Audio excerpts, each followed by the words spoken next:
اور یہ میرے پاس 2 سندیں ہیں. کتنی سندیں بھیا ذرا ادھر فیکس کرو. کتنی سندیں ہیں؟ 2 سندیں ہیں. ہاں ایک منٹ ابھی بات پوری ہونے دے، بات میں خود دکھاؤں گا. یہ جو سند ہے یہ سرکاری یونیورسٹی کی ہے، نئی دلی سے. سرکاری یونیورسٹی کی نئی دلی سے ہے. یہ مجھے جب میں سرکاری سند کا متحمل ہوں تو مجھے اب فریق مخالف سے سرکاری یونیورسٹی کی ہی سند چاہیے، نہ کہ پرائیویٹ کسی مدرسے کی. دوسری بات یہ ہے کہ یہ جہاں سے میں نے حفظ کیا ہے، الحمدللہ میں حافظ ہوں، یہ اس مدرسے کی سند ہے اہل سنت کی.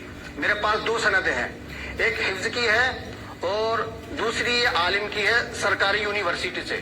تو مجھے فریق مخالف سے سرکاری اسکول کی، سرکاری مدرسے کی سند چاہیے. لو بھیا دکھا دو. میرا وقت ختم ہو گیا.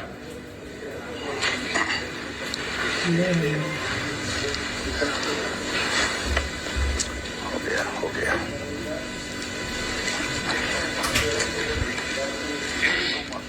صحیح ہے. اچھا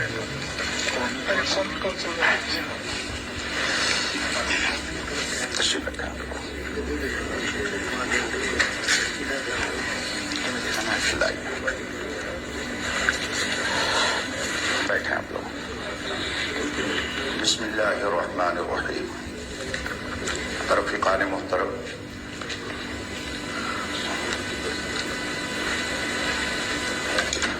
میں نے شروع میں اسی لیے یہ بات کہی تھی کہ آپ کا تعلق کس جماعت سے ہے.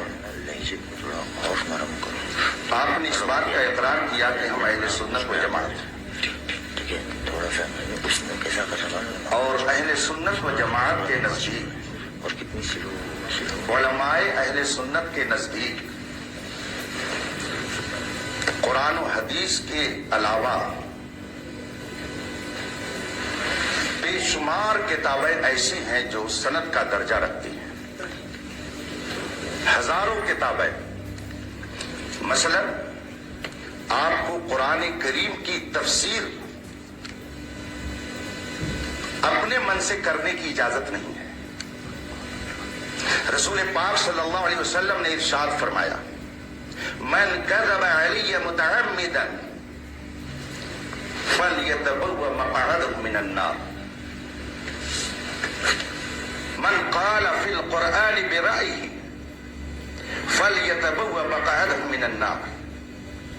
جو میرے اوپر جھوٹ مارے وہ بھی اپنا ٹھکانہ جہنم بنائے، اور جو قرآن میں اپنی رائے سے اور اپنے من سے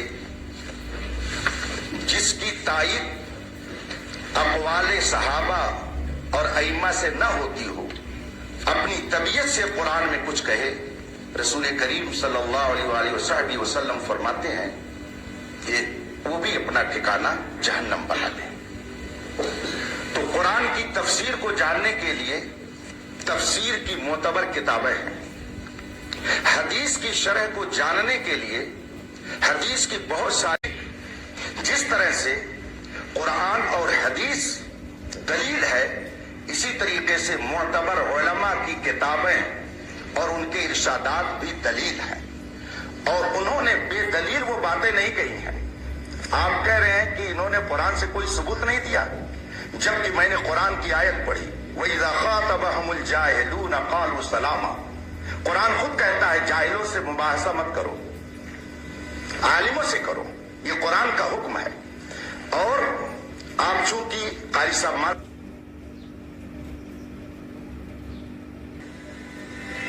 آپ نے جو سند دکھائی ہے یہ عالم کی سند نہیں ہے. کہیں آپ نے 2-4 کتابیں اردو کی پڑھ لی ہوں گی اور یہ ڈپلوما ہے جو آپ نے لے لیا ہے. اس کا مطلب آپ کے پاس عالم کی سند نہیں ہے. اور مناظرہ کے لیے دونوں کا برابر ہونا ضروری ہے. آپ کو میں عبارت پڑھ کے سنا دیتا ہوں، قسم کھا کے کہتا ہوں قاری صاحب آپ یہ عبارت عربی کی نہیں پڑھ سکتے ہیں، خدا کی قسم نہیں پڑھ سکتے ہیں. اگر پڑھ سکتے ہیں تو عبارت یہ ہے، آپ اس کو پڑھ کر کے اس کا ترجمہ بتائیے، اور نہیں